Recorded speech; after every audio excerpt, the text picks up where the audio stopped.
नमस्कार साथियों, स्वागत है आप सबका एक बार फिर से टीचर सॉल्यूशन के यूट्यूब चैनल पे। तो आज हम बात करेंगे आपके झारखंड टेट को लेके, जो कि आपका फॉर्म आया है और जो इसकी लास्ट डेट है वो आपकी 26 अगस्त है। यानी कि अभी आपके पास 2 दिन है और आपने अभी तक फॉर्म नहीं भरा है तो आप फॉर्म भर सकते हैं। झारखंड टेट की अगर मैं बात करूँ तो आपकी शिक्षा पात्रता परीक्षा है, यानी कि आपकी टीचर एलिजिबिलिटी का आपका ये एग्जाम है। क्लास 1 to 5 से लेकर आपका लेवल 1 का आपका एग्जाम होगा और क्लास 6 से लेकर 8 तक का आपका लेवल 2 का आपका एग्जाम होने वाला है। कितने नंबर आपको पास होने के लिए इसमें चाहिए हम इस पे बात करेंगे, और ऑल ओवर इंडिया के छात्र इसको भर सकते हैं उस पर भी बात करेंगे, और जो इसका सिलेबस है, एग्जाम पैटर्न है, उस पर बात की जाएगी। चैनल पे नए हैं तो चैनल को सब्सक्राइब कर लीजिएगा और बेल आइकन को प्रेस कर लीजिएगा, जिससे कि आपके पास वीडियो का नोटिफिकेशन आते रहे। कोई भी वीडियो आपकी बिल्कुल भी मिस नहीं होनी चाहिए। तो चलिए फटाफट से वीडियो को स्टार्ट करते हैं। सबसे पहली डिटेल जो आपके सामने रहेगी वो आपकी एप्लीकेशन फॉर्म की लास्ट डेट से रिलेटेड है। आप देख सकते हैं यहाँ पे जो लास्ट डेट है आपकी, वो 26 अगस्त आपकी यहाँ पे दिखाई जा रही है। अगर आपने अभी तक फॉर्म नहीं भरा है तो आप जाके इजीली फॉर्म भर सकते हैं। ठीक है। और बात करते हैं आपकी एप्लीकेशन फीस की। अगर मैं बात कर लूँ, अगर आप पेपर 1 भरते हैं, ओनली अगर आप पेपर 1 भरते हैं तो आपके, अगर आप जनरल, ओबीसी और ईडब्ल्यूएस कैंडिडेट है तो आपके 1300 रुपये लगने वाले हैं। ठीक है। और अगर आप जनरल, ओबीसी और ईडब्ल्यूएस कैंडिडेट है, अगर आप पेपर 1 और पेपर 2 दोनों भरते हैं तो आपके टोटल जो फीस लगने वाली है वो आपकी 1500 रुपये आपकी लगने वाली है। ठीक है, क्लियर है। नेक्स्ट की अगर मैं बात कर लूँ, ये तो था आपका दोनों ओबीसी, जनरल और ईडब्ल्यूएस कैंडिडेट के लिए। अब बात करते हैं आपके एससी एसटी कैंडिडेट। अगर आप एससी एसटी कैंडिडेट हैं और आप ओनली पेपर 1 भरते हैं, यानी कि कोई भी एक पेपर भरते हैं, पेपर 1 या फिर पेपर 2, तो आपकी 1300, तो आपके लगेंगे, फीस आपकी लगेगी 700 रुपये आपकी फीस लगने वाली है। क्लियर। लेकिन अगर आप S C S T candidate है और आप पेपर 1 भी भरते हैं, मान लीजिए आपने बीटीसी या फिर बीएड दोनों कर रखा है, तो उस कंडीशन में आप दोनों पेपर भर सकते हैं और आप दोनों पेपर फिल करते हैं तो आपकी टोटल जो फीस लगेगी वो 800 रुपये लगने वाली है। क्लियर है। तो ये आपकी कुछ एग्जाम फीस रहती है। नेट बैंकिंग के थ्रू भी आप अपनी एग्जाम फीस जमा कर सकते हैं। आगे बढ़ते हैं भाई।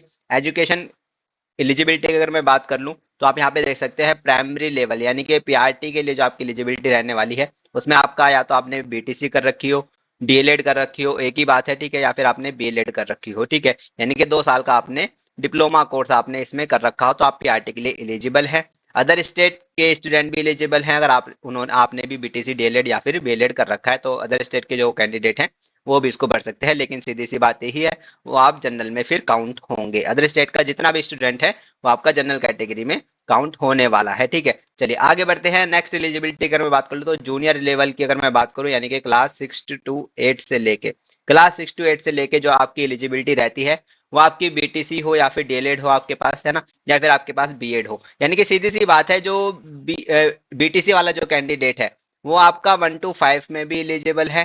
ठीक है। और वही बीटीसी कैंडिडेट आपका 6 to 8 में एलिजिबल है। यानी कि बीटीसी कैंडिडेट आपका पेपर 1 भी भर सकता है, पेपर 2 भी भर सकता है। लेकिन जो आपका बीएड वाला कैंडिडेट है, बीएड वाला कैंडिडेट सिर्फ आपका 6 to 8 के लिए एलिजिबल है। ठीक है, क्लियर है। तो यहाँ पे आप देख सकते हैं बीटीसी वालों को यहाँ पे ज्यादा मौके मिल रहे हैं। 1 to 5 की वैकेंसी में वो अप्लाई कर सकता है और 6 to 8 के भी, यानी कि पेपर, ये तो आपके शिक्षक, मतलब शिक्षक पात्रता परीक्षा है, वैकेंसीज नहीं है। ठीक है। तो यहाँ पे भी आप पेपर 2 के लिए जो अदर स्टेट के कैंडिडेट है, ठीक है, वो भी इजीली भर सकते हैं, वो भी आप में एलिजिबल रहेंगे और आपने बीएड या फिर बीटीसी कर रखा है। चलिए भाई आगे बढ़ते हैं। नेक्स्ट एलिजिबिलिटी की बात करते हैं, जो कि है आपका एग्जाम का लेवल। ठीक है। यानी कि शिक्षक पात्रता जांच परीक्षा का स्वरूप कैसा आपका होगा। लेवल 1 की अगर मैं बात करूं तो उसमें आपका, यानी कि कक्षा 1 से लेकर 5 के आप टीचर के लिए ये फॉर्म भरना चाहते हैं तो लेवल 1 का एग्जाम आपको देना पड़ेगा। और आप कक्षा 6 से लेकर 8 तक के शिक्षक बनना चाहते हैं तो आपको लेवल 2 का आपका एग्जाम देना होगा। लेवल 1 के एग्जाम की टाइमिंग की अगर मैं बात कर लूँ तो 2.5 घंटे का आपका एग्जाम होगा। ठीक है। और लेवल 2 का जो आपका एग्जाम होगा वो भी आपका 2.5 घंटे का होने वाला है। ठीक है। दृष्टिबाधित और दिव्यांग जितने भी छात्र हैं उनके लिए 30 मिनट एक्स्ट्रा दी जाएंगे। ठीक है। तो ये कुछ आपकी टाइमिंग से रिलेटेड आपकी डिटेल है। आगे बढ़ते हैं भाई। अब कितने नंबर आपको पास होने के लिए चाहिए उस पर बात कर लेते हैं। अगर आप, ये आपके टोटल मार्क्स की अगर मैं बात कर लूँ तो टोटल नंबर का आपका जो पेपर है वो आपका 150 नंबर का टोटल नंबर का आपका पेपर रहने वाला है। ठीक है। अब कितने कितने नंबर चाहिए। ठीक है। अगर आप यू आर कैटेगरी से हैं, यानी कि अगर आप जनरल कैटेगरी के स्टूडेंट हैं, तो आपको 60% चाहिए, यानी कि आपको 90 नंबर चाहिए। कितने, 150 में से। ठीक है। जनरल कैटेगरी के स्टूडेंट को चाहिए कितने, 90 नंबर 150 में से। ठीक है। बात करते हैं भाई एससी कैंडिडेट। एससी कैंडिडेट की अगर मैं बात कर लूं तो आपको चाहिए 75 नंबर 90 में से। ठीक है। ओ सॉरी, 150 में से आपको चाहिए 75 नंबर अगर आप एससी कैटेगरी के स्टूडेंट है। ठीक है। एसटी कैटेगरी के स्टूडेंट अगर आप है तो आपको 150 में से चाहिए सिर्फ 75 नंबर चाहिए। ठीक है। आदिम जनजाति के अगर आप हैं तो आपको भी भाई 75 नंबर चाहिए 150 में से, ठीक है। बात करते हैं भाई ओबीसी कैंडिडेट। ओबीसी कैंडिडेट की अगर मैं बात कर लूँ तो आपको 82 या 83 नंबर आप अपने मान के चलेगा, आपको चाहिए 83 नंबर 150 में से, ठीक है। पिछड़ा वर्ग अनुसूचित टू के अंदर अगर आप आते हैं तो आपको भी 83 नंबर चाहिए, ठीक है। ईडब्ल्यूएस कैंडिडेट है तो आपको भी 83 नंबर चाहिए, और दिव्यांग कैंडिडेट है तो आपको 75 नंबर चाहिए, कितने 150 में से, है ना। तो कुछ इस तरह से आपका पासिंग क्राइटेरिया रहेगा आपकी एलिजिबिलिटी एग्जाम का, ठीक है, 150 में से। और अगर आप अदर स्टेट के हैं, आप अदर स्टेट से हैं, फिर आप किसी भी कैटेगरी के हैं, एससी एसटी ओबीसी, तो आपको 90 नंबर चाहिए, क्योंकि आप जनरल में काउंट होंगे अगर आप अदर स्टेट से हैं, ठीक है। तो कुछ इस तरह से आपका पासिंग क्राइटेरिया के मार्क्स आपके रहेंगे इस वाले एग्जाम के अंदर।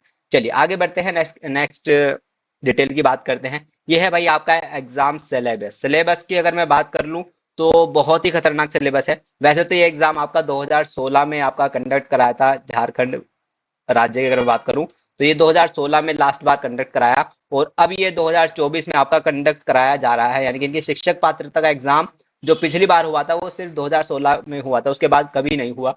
अब ये आपका 2024 में हो रहा है, और जब सबसे बड़ा चेंज देखने को मिला है वो सिलेबस में देखने को मिला है।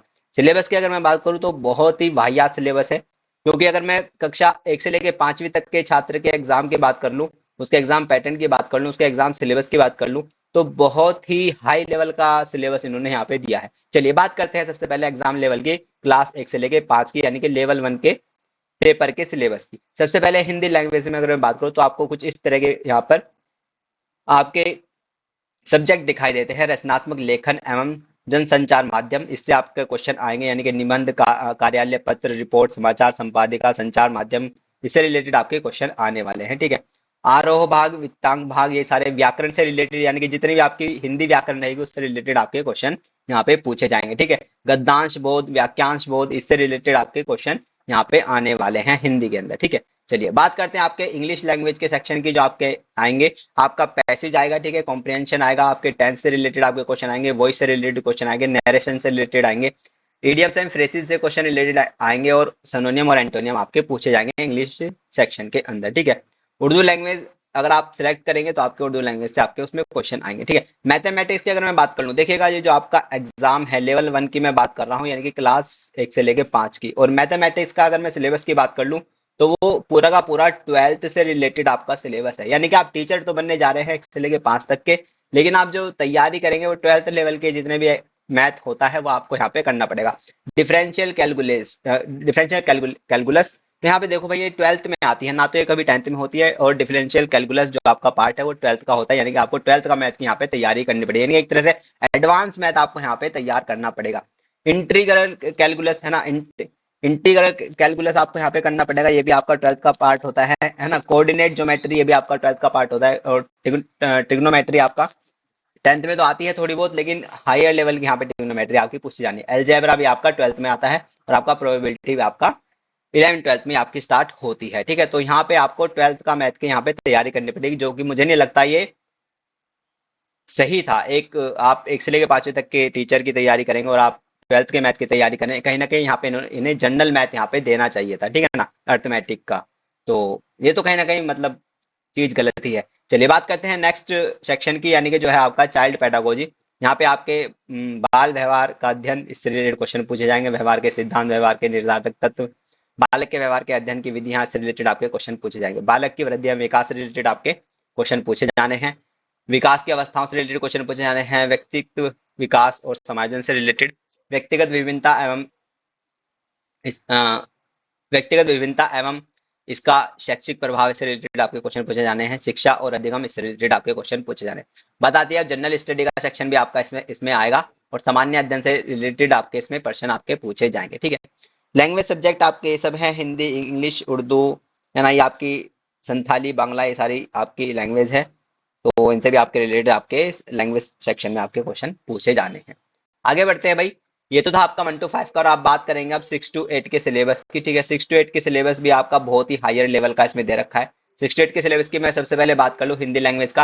हिंदी साहित्य पर आपको पढ़ के जाना है कि आदिकाल, भक्तिकाल, रीतिकाल और आधुनिक काल, ये सारे काल आपको यहाँ पे पढ़ के जाने हैं, ठीक है। यानी कि छायावाद, प्रगतिवाद, प्रयोगवाद, नई कविता, ये सारी सारी चीजें आपको पढ़ के जानी है, ठीक है। उसके बाद आपका व्याकरण से रिलेटेड आपके पूछे जाएंगे, जितने भी हिंदी व्याकरण होती है सब कुछ आपका पूछा जाएगा, ठीक है। अनुवाद, पत्रकारिता, प्रयोजन मूलक, ये सारी चीजें आपकी हिंदी में पूछी जाएगी 6 to 8 में। ठीक है, इंग्लिश सेक्शन की बात कर लूँ तो the age of Chaucer, the age of Shakespeare, है ना, the classical age, the romantic age, ये सारी आपके पोइट्री और नॉवल से रिलेटेड, ड्रामा, पोइट्री, ये सारे इनसे रिलेटेड आपके इंग्लिश में क्वेश्चन आएंगे, जो कि काफी डिफिकल्ट होते हैं। ठीक है, इंग्लिश ग्रामर से रिलेटेड आपके क्वेश्चन पूछे जाने हैं, वो तो आते ही आते हैं। ठीक है ना, ये एक्स्ट्रा सेक्शन आपका इसमें 6 to 8 में पूछा जाएगा।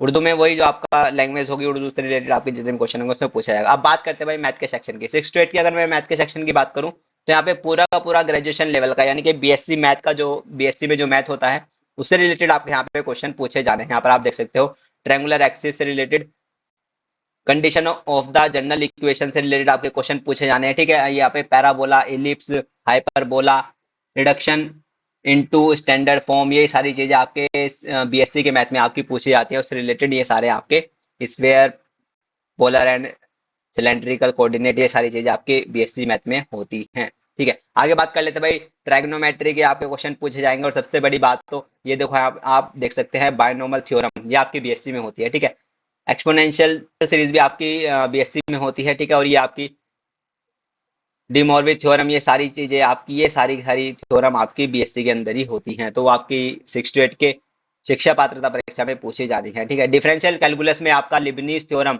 है ना, ये सारी चीजें, टेलर थ्योरम, ये सारी की सारी आपकी बीएससी में ही होती हैं, और ये सारी थ्योरम आपकी, ये आपकी शिक्षक पात्रता एग्जाम में पूछने वाले हैं। तो काफी ज्यादा हाई लेवल यहाँ पे मैथ का दिखा रखा है। इंटीग्रल कैलकुलस की बात करूँ तो यहाँ पे सारा का सारा आपको भाई पढ़ना पड़ेगा, पूरा बीएससी का मैथ आपको यहाँ पे पढ़ना पड़ेगा। ठीक है, रियल एनालिसिस की बात कर लूँ, है ना, ग्रुप थ्योरी की बात कर लूँ, पूरा का पूरा ग्रेजुएशन लेवल का मैथ यहाँ पे इन्होंने दे रखा है। ठीक है, मैट्रिक्स का पोर्शन यहाँ पे दे रखा है, डिफरेंशियल इक्वेशन का, कॉम्प्लेक्स एनालिसिस और लीनियर अलजेब्रा, तो पूरा का पूरा बीएससी का मैथ यहाँ पे इन्होंने दे रखा है। तो ये सारी चीजें आपको तैयार करनी पड़ेगी, और कहीं ना कहीं बहुत ही गलत यहाँ पे मुझे देखने को मिल रहा है सिलेबस की अगर मैं बात कर लूँ तो। ठीक है, साइंस के सेक्शन की बात कर लूँ तो साइंस के सेक्शन में आपको फिजिक्स, जो कि आपका भाई 12th से ले ऊपर ही कहीं ना कहीं आपको देखने को मिलेगा। ठीक है, मैथमेटिकल फिजिक्स आपका, मैकेनिक्स आपको, है ना, और ये सारी चीजें, वेव ऑप्टिक्स, ये सारी चीजें आपको कहीं ना कहीं ग्रेजुएशन लेवल की आपको पढ़नी पड़ेंगी। ठीक है, इलेक्ट्रिसिटी एंड मैग्नेटिज्म, ये आपका थर्मल एंड स्टैटिकल फिजिक्स, ये सारी चीजें आपको 12th लेवल की आपकी पढ़नी पड़ेंगी। ठीक है, मॉडर्न फिजिक्स आपको पढ़नी पड़ेगी, solid state and physics, devices and electronic, ये सारी चीजें पढ़नी पड़ेगी। ठीक है, केमिस्ट्री अगर बात करूँ, इनऑर्गेनिक केमिस्ट्री करनी पड़ेगी। ठीक है, और उसमें आपका काफी सारी चीजें हैं, chemical bonding and phases of molecule, main group element सारे करने पड़ेंगे। ठीक है, ट्रांजिशन मेटल करना पड़ेगा, एक्सट्रैक्शन ऑफ मेटल करना पड़ेगा। ठीक है, बहुत सारी चीजें आपको केमिस्ट्री के अंदर भी आपको ग्रेजुएशन लेवल की करनी पड़ेंगी। ठीक है ना, और ऑर्गेनिक केमिस्ट्री में भी आपको basic concept of organic chemistry and ये सारी चीजें आपको करनी पड़ेंगी, केमिस्ट्री ऑफ फंक्शंस ग्रुप करने पड़ेंगे, केमिस्ट्री ऑफ बायोमोलिक्यूल करने पड़ेंगे। ठीक है, ये सारी चीजें आपको केमिस्ट्री के अंदर करनी पड़ेगी। ठीक है, फिजिकल केमिस्ट्री भी आपकी इसमें दे रखी है। ठीक है, इसमें आपको ऑटोमिक एंड मॉलिकुलर स्ट्रक्चर करने पड़ेंगे। ठीक है, तो काफी हाई लेवल का सिलेबस इन्होंने आपकी शिक्षक पात्रता एग्जाम में दे रखा है, और काफी बड़ा सिलेबस भी है। ठीक है, बायोलॉजी की अगर बात करूँ तो बायोलॉजी में भी आपका बीएससी लेवल का ही पूछा जाएगा, यानी कि जूलॉजी बॉटनी से रिलेटेड आपका पूछा जाएगा, माइक्रोबायोलॉजी, फिजियोलॉजी एंड माइकोलॉजी से रिलेटेड आपके क्वेश्चन इसमें पूछे जाने हैं। ठीक है, तो कुछ इस तरह का आपका सिलेबस रहता है, और काफी हाई लेवल का आपका सिलेबस है। जियोलॉजी की तैयारी आपको करनी पड़ेगी, वो भी आपका बीएससी लेवल की ही करनी पड़ेगी। ठीक है, यानी कि जूलॉजी बॉटनी के आपका पूरा आपको तैयार करना पड़ेगा। बात करेंगे भाई सोशल स्टडी के छात्रों की, तो इनकी भी आपका हिस्ट्री अगर मैं बात कर लूँ तो पूरा प्रॉपर हिस्ट्री दे रखा है, एंशियंट से लेके मिडिवल तक पूरा का पूरा हिस्ट्री आपको इसमें तैयार करना पड़ेगा। ठीक है, एक एक चीज आपको मतलब डिटेल में तैयार करनी पड़ेंगी। ठीक है, और काफी डिटेल सिलेबस इन्होंने यहाँ पे दे रखा है। ठीक है, आधुनिक भारत का इतिहास, झारखंड से रिलेटेड भी आपको हिस्ट्री याद करनी पड़ेगी, झारखंड झारखंड का इतिहास एवं संस्कृति से क्वेश्चन आपके पूछे जाएंगे, और यहाँ पे वर्ल्ड हिस्ट्री भी आपको, विश्व का इतिहास में यहाँ पे आपको देखने को मिल रहा है। चलिए भाई आगे बढ़ते हैं। ज्योग्राफी से रिलेटेड भाई ज्योग्राफी पूरी की पूरी आपको करनी पड़ेगी, कुछ पूरा डिटेल में आपको ज्योग्राफी पढ़नी पड़ेगी। ठीक है, पॉलिटिकल यानी कि राज्य व्यवस्था की अगर मैं बात कर लूँ तो पॉलिटिकल के क्वेश्चन भी आपके इसमें पूछे जाने हैं, इंडियन गवर्नमेंट एंड पॉलिटिक्स, इससे रिलेटेड भी आपके क्वेश्चन आपके पूछे जाएंगे। ठीक है, इकोनॉमिक्स का पूरा पार्ट आपको यहाँ पे करना है, जो कि आपको दिखाई दे रहा है। ठीक है, और सोशियोलॉजी भी आप यहाँ पे पूछी जाएगी, प्रिंसिपल ऑफ सोशियोलॉजी, ये सारी सारे आपको सब्जेक्ट तैयार करने होंगे, और ये पूरा पूरा डिटेल में आपको दे रखा है कि आर के मुखर्जी, इनकी मतलब थॉट्स जितनी भी हैं वो आपको तैयार करने पड़ेंगे। ठीक है, classical sociology thinker, modern Indian social thoughts क्या क्या हैं, ठीक है, society in India, social problem in contemporary India, ये सारी चीज़ें आपको करके जानी है। ठीक है, तो इम्पोर्टेंट रहता है और काफ़ी बड़ा सिलेबस यहाँ पे दे रखा है। चाइल्ड एंड सीडीपी आपकी 6 to 8 में भी आएगी और ये इसका सिलेबस है। ठीक है, ग्रोथ एंड डेवलपमेंट, अडोलेसेंस से रिलेटेड, हेरिडिटी से रिलेटेड, इंडिविजुअल से रिलेटेड, ये सारे क्वेश्चन आपके पूछे जाएंगे। इंटेलिजेंस से रिलेटेड, पर्सनैलिटी से रिलेटेड, लर्निंग एंड टीचिंग से रिलेटेड, ठीक है, गाइडेंस एंड काउंसलिंग से रिलेटेड। सामान्य अध्ययन के क्वेश्चन भी आपको यहाँ पर देखने को मिलेंगे और वो भी आपको तैयार करने पड़ेंगे। अगेन आपकी लैंग्वेज सेक्शन आपका आ जाता है, तो कुछ इस तरह से आपका सिलेबस रहेगा। ठीक है, 2016 के बाद अब जाके आपका 2024 में आपका झारखंड टेट हो रहा है। और अगर मैं बात करूँ आपके 2016 के सिलेबस की, तो वो इतना ज़्यादा हाई नहीं था। और अब जब ये 2024 में होगा तो सिलेबस जो है काफ़ी हाई यहाँ पे आपको देखने को मिल रहा है। लेकिन ये तो है, जहाँ तैयारी आपको करनी पड़ेगी। और सीधी सी बात, ये जब हाई आपका सिलेबस है तो कहीं ना कहीं क्वेश्चन भी आएंगे, तो ज़्यादा घबराने की बात नहीं है। सभी के लिए हार्ड है तो वो सभी के लिए हार्ड है, ठीक है, और ईजी है तो वो सभी के लिए ईजी है। तो तैयारी करिएगा अपनी, कोई भी किसी अच्छे चैनल से बैच लेके अपनी तैयारी करिएगा और कहीं ना कहीं आपका एग्जाम भी बहुत जल्द हो जाएगा। तो बने रहिएगा, चैनल से जुड़े रहिएगा, बाकी अपना ध्यान रखिएगा और खुश रहिएगा, पढ़ते रहिएगा। नमस्ते, टाटा, थैंक यू, धन्यवाद।